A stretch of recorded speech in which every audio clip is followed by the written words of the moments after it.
All right. Good afternoon. Today, in a short while, my guest will be Jane Ferguson, who is the UN Women's Special Representative in Afghanistan. She will be speaking to you from Kabul. And this is, of course, she's here to discuss the 4-year mark since the Taliban takeover of Afghanistan.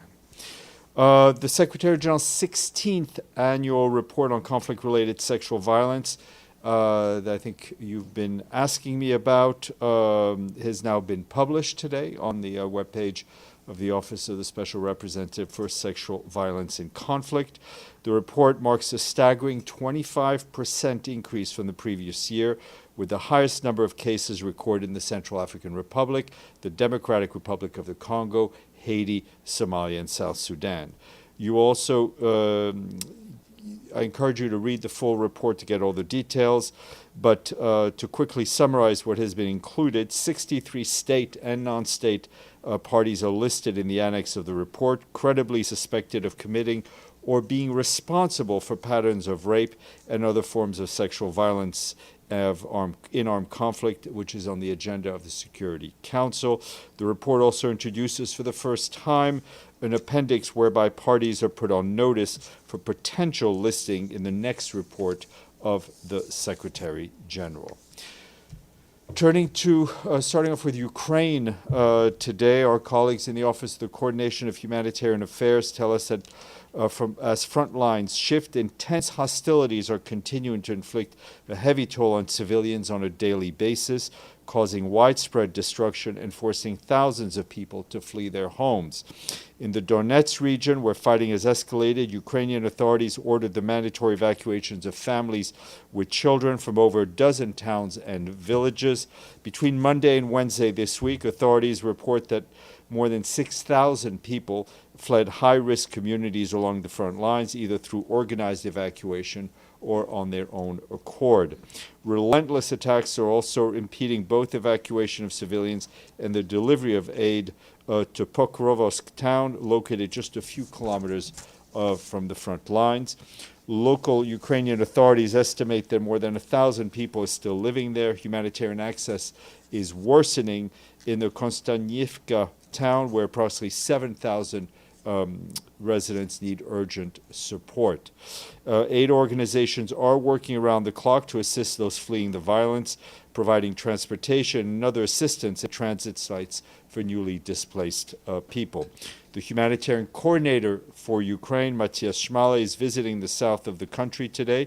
He met with displaced people in the community centers in Mykolaiv and discussed urgent needs with our partners and local authorities.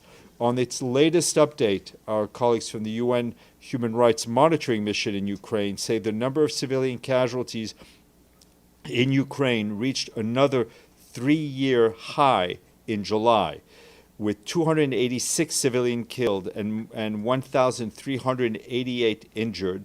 The July UN casualty numbers are the highest since May of 2022. The UN Human Rights Mission says that the high July casualty numbers continued a pattern of steadily increasing civilian casualties in 2025.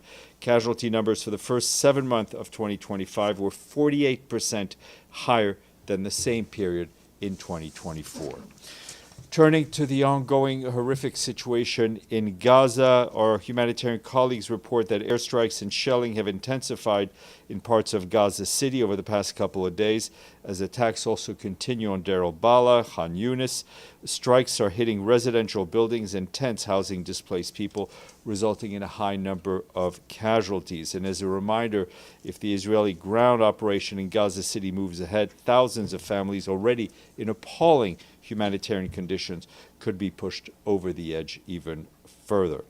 With 86% of the Strip now in Israeli militarized zones or under displacement order, aid groups lack the access and supplies to address the dire humanitarian situation at the scale that is required. Any further loss of space, more mass displacement orders, or intensified attacks in populated areas could have devastating consequences. As a reminder, the Israeli ban on the entry of shelter material has also been in effect for over 5 months now. In recent days, temperatures have soared and hundreds of thousands of people are now left without protection from the heat. Nearly everyone in Gaza has been displaced at least once since the war began, and the makeshift shelters they managed to improvise or acquire have often either worn out or have been abandoned when they have been forced to flee. Meanwhile, yesterday, the World Health Organization supported the medical evacuation of 38 patients, mostly children from Gaza, alongside nearly 100 companions. We reiterate our call for a ceasefire, the unconditional and immediate release of all hostages still being held in Gaza, and an unimpeded humanitarian access for us and all our partners.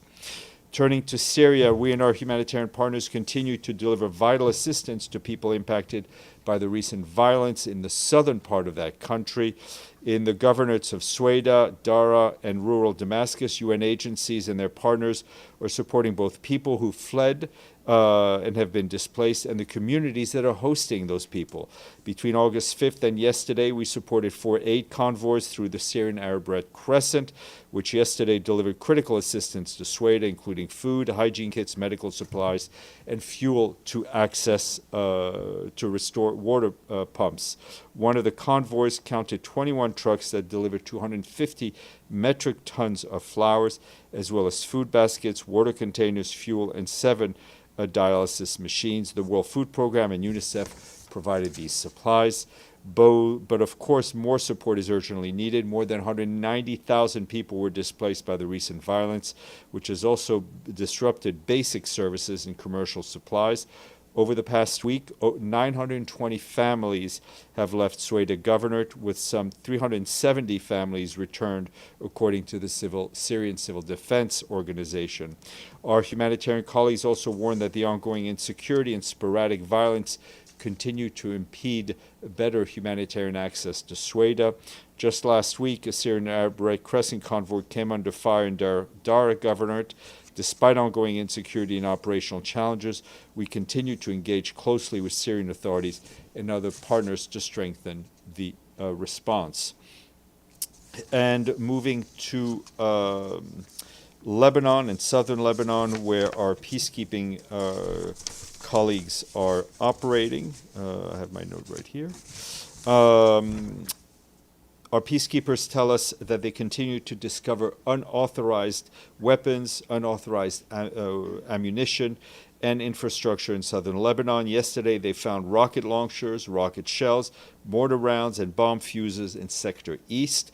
On Tuesday, the peacekeepers observed a tunnel in Sector West with rocket launchers and mortar shells inside. These were referred to the Lebanese armed forces as per standard practice. In addition, UNIFIL observed continued Israeli Defense Forces military activities in the area of operations, including airstrikes in Sector West and artillery shelling from the south of the Blue Line with points of impact in Sector East. That took place yesterday. UNIFIL continues to conduct training activities with the Lebanese army personnel in support of our efforts of capacity building of the LAF. This week, UNIFIL engineers conducted trainings on surveying, locating, and extracting explosive devices, procedures for safety exiting mined areas, and securing sites potentially containing explosive devices. Such training activities are crucial now as the Lebanese armed forces engage daily in identifying and securing areas contaminated with unexploded ordnances and explosive remnants of war. At sea, the mission's Maritime Task Force yesterday held an exercise with the Lebanese Army personnel. Lebanese Air Force personnel. In Sudan, our humanitarian colleagues are continuing to provide us with updates on the dire conditions there. We're extremely alarmed by the continued rapid spread of cholera in different parts of the country, especially in the Darfur region. In the past week alone, our health partners recorded 40 cholera-related deaths in the region. Treatment to more than 2,300 patients have been provided by our partners at facilities run by the Ministry of Health. But in Tawila, the cholera treatment centers have been overwhelmed. As you well know, in Tawila, hundreds of thousands of people are hosted after fleeing hostilities in and around El Fasher and Darfur State. You may also recall that last month, the Emergency Relief Coordinator, Tom Fletcher, allocated $5 million from the Central Emergency Response Fund to support the cholera response in Sudan, but more resources are needed for that response without delay. Humanitarian partners need 50 million United States dollars to sustain their cholera operations through the end of 2025. Meanwhile, active fighting, insecurity, and bureaucratic impediments continue to block or delay our access to areas impacted by famine and other locations in acute need. El Fasher in North Darfur remains besieged and cut off from humanitarian support. Humanitarian access is also constrained in the Kordofan region, where fighting persists along key supply routes. The closure of these routes has severely disrupted the delivery of vital goods and worsened economic conditions, triggering displacement and a worsening of the humanitarian situation. As nutrition needs deepen, the humanitarian community is responding wherever it can. In East Darfur, to identify acute cases or refer children for treatment, our partners, supported by UNICEF, screened 32,000 children under the age of 5 for malnutrition last month alone. A similar effort in June reached 15,000 children. We continue to reiterate that all parties engaged in this conflict must adhere to their obligations under international law, under international humanitarian law, including facilitating the unimpeded humanitarian access and protecting civilians from harm. And a quick update from Myanmar, where the situation there is not any better. The country continues to grapple with repeated shocks, including devastating conflict, flooding, and other disasters that have stripped millions of people in Myanmar of their homes, their shelter, their livelihoods, and sense of safety. Conflict between the Myanmar armed forces and various non-state armed groups continue to force civilians to flee their homes, exposing them to serious harm and protection risks. Since early July, heavy rains have also triggered widespread flooding and landslides, displacing families and damaging homes, roads, and other critical infrastructure. We, along with our humanitarian partners, have reached nearly 1.3 million people impacted by the earthquake that took place on March 28th of this year. However, underfunding continues to hamper our response. Funding cuts have forced reduction across all sectors of the humanitarian response in Myanmar, leaving vulnerable people desperate and dangerous situations and even more vulnerable. Myanmar remains one of the world's most underfunded humanitarian operations. We have $136 million in the bank, but we need $1.1 billion for this year's appeal. That's just, so we've only gotten about 12%. We call on all donors to step up their funding. And I'll end, unfortunately, with a tragic note from the Eastern Mediterranean, and I can tell you that we join our colleagues at IOM and UNHCR in expressing our deep sadness by the capsizing of a boat that occurred yesterday off the coast of Lampedusa, in the central Mediterranean, of Lampedusa in Italy, in which at least 35 people are feared dead or missing, including children. According to the information gathered by our colleagues from the 60 survivors that were brought to safety in Lampedusa, about 95 people had departed from Zawiya in Libya on 2 boats. One of the boats began taking on water and all passengers were transferred to the other, which was a fiberglass boat, which later capsized due to overcrowding. Reported nationalities on board were Egyptians, Somalis, Sudanese, and Pakistanis. Filippo Grandi, our High Commissioner for Refugees, pointed out that over 700 refugees and migrants have now died to date in the central Mediterranean. And that is, that's just the deaths that were recorded. No doubt there are many more. I'm done. Deji. And then today, the conflict-related sexual violence report of the Secretary General has been released. This year, we saw a new content called Unnoticed, which put Israel and Russia. What unnoticed? Yeah, unnoticed. Oh, unnoticed. Yes, unnoticed. It did not go Not unnoticed. listed, Yes, but okay. unnoticed. Yes. So what's the? I mean, why there's this new category here? on Well, I think notice? it was part the report created this new category because of the consistent denial of access to UN monitors in the context of both the Israeli and occupied Palestinian territory conflict and the the occupied parts of Ukraine. That made it challenging to verify and definitively determine the patterns, the trends, and the systematicity of sexual violence in these contexts. Which means there's suspicion, but you cannot verify. Right. That's why it's that's put on on notice. notice. Yes. Okay. Edie. Thank you, Steph.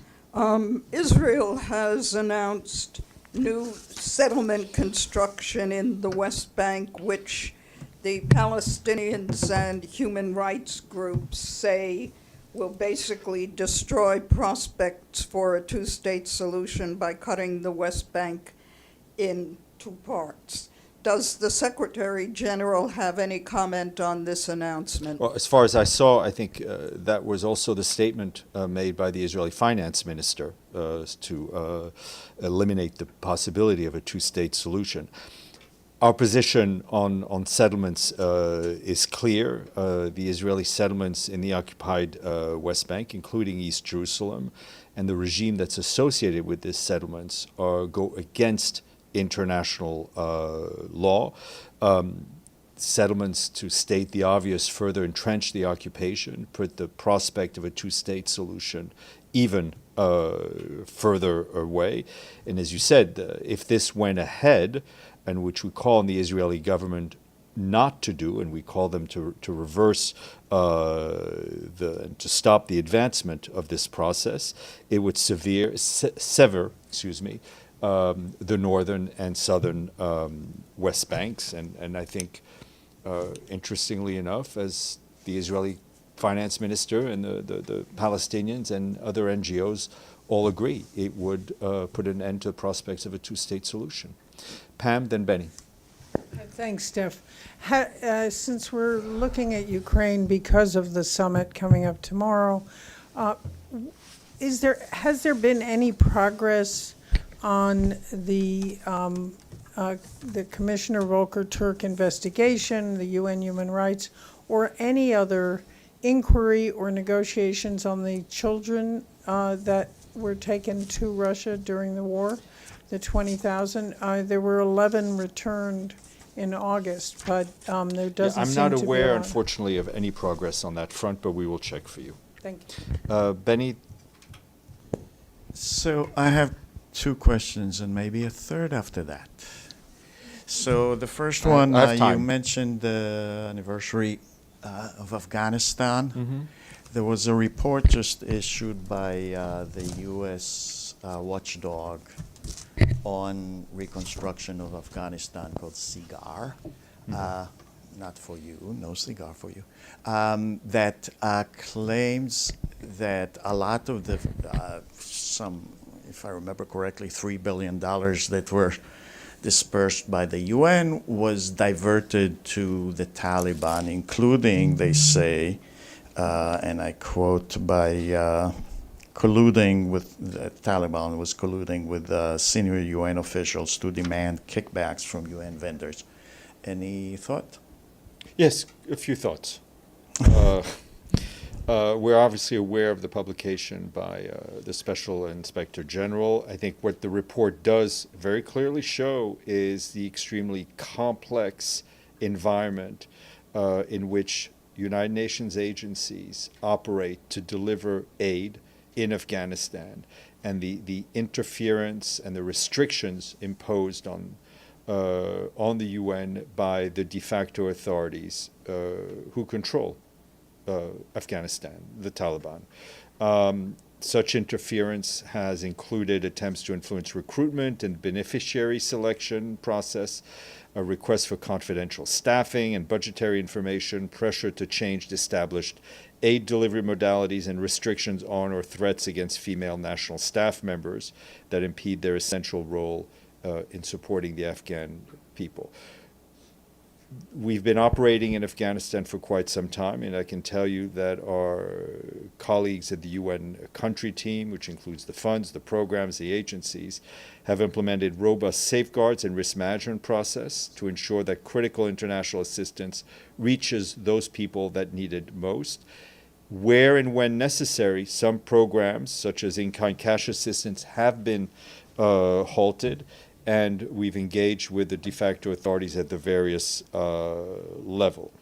I can tell you that also, if you and your colleagues and everyone takes the time to look at the quarterly reports from UNAMA, they are mandated to report on the risks of a diversion, and they've reported this consistently to the Security Council. Now, we obviously take very seriously any allegation of malpractice, of corruption by UN officials or implementing partners, and we try to ensure that they're promptly investigated. But we continue to operate based on our humanitarian principles and reinforced by comprehensive safeguarding policies and various procedures that include independent needs assessment, screening and vetting of partners and vendors, as well as extensive monitoring, including by third parties and community feedback.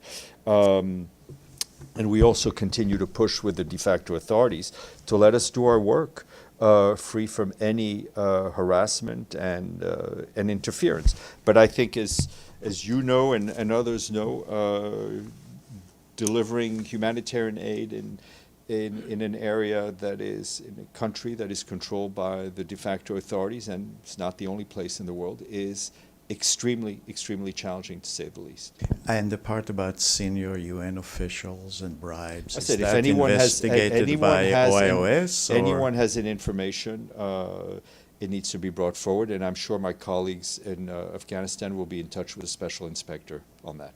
Okay, second question. There was an op-ed that I'm sure you've seen yesterday in the Wall Street Journal about the ship Yemen that was purchased by the UN in 2023, that according to that report is basically serving as a fuel depot for the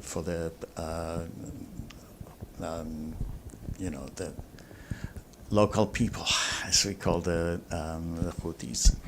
De facto authorities. De facto authorities, right? Again, a challenging place. I'm aware of the op-ed that was published in the Wall Street Journal. It's not the first. They're not the first to have reported on this. What is important to note that the UN does not own the tanker, the Yemen tanker. It was transferred from the UN to the what's called the Safar Exploration Production Operation Company as part of the project to remove the oil from the Safar. I mean, if you'll recall, we had been talking for years and years about the risks that the Safar posed as it was decomposing with huge amount of oil on board. Our colleagues at UNDP managed a very delicate operation, which I think saved the Red Sea and all those who live and depend on the Red Sea from an environmental catastrophe. UNDP has a contract with an international maritime company for advisory services, only to support the safe ongoing storage of the oil after it was removed from the Safar. The transfers that are being reported on by the Wall Street Journal and others are done by this local company, CPOC, independently of the Safar. It doesn't.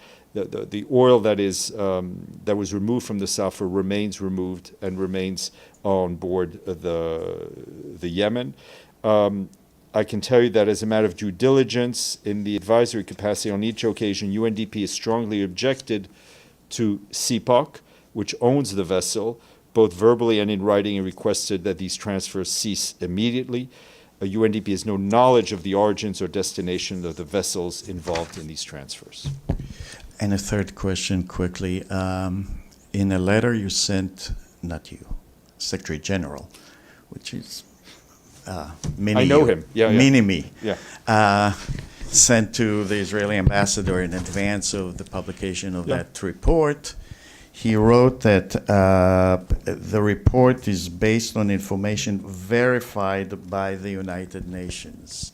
You just said that, that it's the United Nations can't investigate. I mean, so how was it verified? It verified in terms of what was in the narrative of the report. Obviously, the information that was gathered by Ms. Patton's office led them to put them on notice, and as well as other parties in different conflicts. Because there was a very celebrated case in Stéphane detention center that was that is still pending actually in Israeli courts. In other words, what I'm trying to say is Israeli courts are investigating any allegations of sexual impropriety. And we've noted so we've why noted that do we publicly need from the here. UN for that? Well, it's the mandate. It's a mandate given to the Secretary General by the Security Council. No, why do we need UN access if there is? UN can go to Israeli courts The special and find out. representative has a mandate given to her by the Security Council to investigate these things.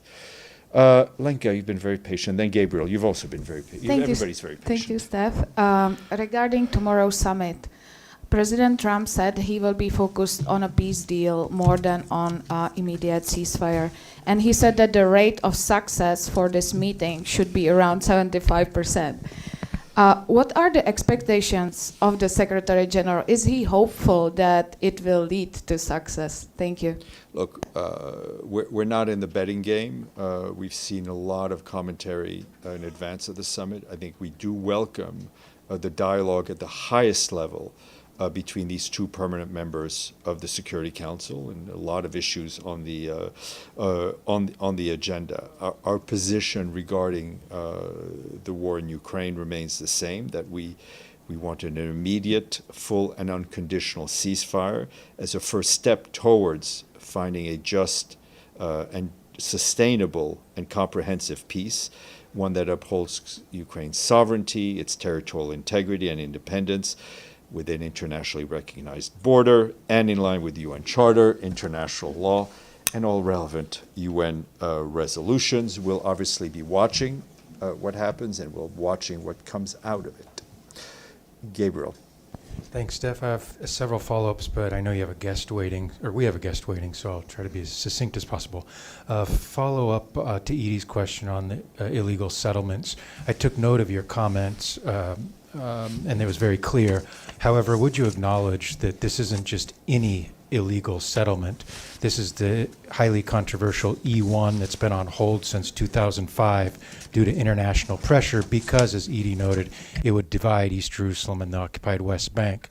This could potentially end any contiguous Palestinian state. Does the Secretary acknowledge that? I said it, and I said exactly that this is you're right, this is not any other expansion of a settlement.